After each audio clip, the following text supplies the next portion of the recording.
general, when you think about the concept of Shmiras Einayim, we think about closing one's eyes. That I need to avert my gaze when I'm involved in the world, when I'm outside, when I'm seeing things which are immoral, inappropriate. I need to close my eyes and separate myself from seeing things which are immoral, things which are going to drag my neshama down. Yet we find that Yosef HaTzadik, who's the ultimate symbolism of Kedusha, the ultimate symbolism of Shmiras Einayim and Shmiras Habris, the Pasuk compares him to a fish. Vayidgu l'roiv Yaakov Avinu says. And the Zohar HaKadosh tells us that the unique property of a fish over other animals is that a fish has an eina pekicha. A fish never closes their eyes. When a fish is sleeping, its eyes are open. When a fish is awake, its eyes are open. A fish has an eina pekicha. Regardless of what it's doing, its eyes are always open.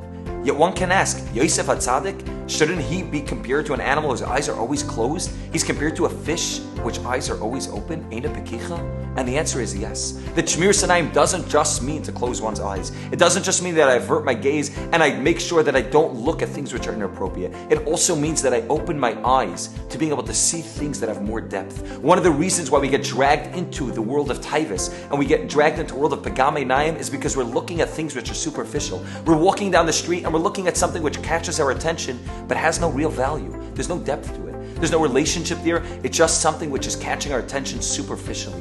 When we begin by not just closing our eyes to things which are superficial, but opening our eyes to things which have meaning, things which have depth, things which have pnimius to it, and not being involved in the world of chitzonius. When we have an eina pekicha like Yosef HaTzadik who says, I want something which has value. I want a relationship which is real and genuine. I want a connection to the Rabbanu Shalom which is real and genuine. And we have that eina pekicha, that eye, which is able to see beyond the surface, beyond the chitzonius, the levushim, the external.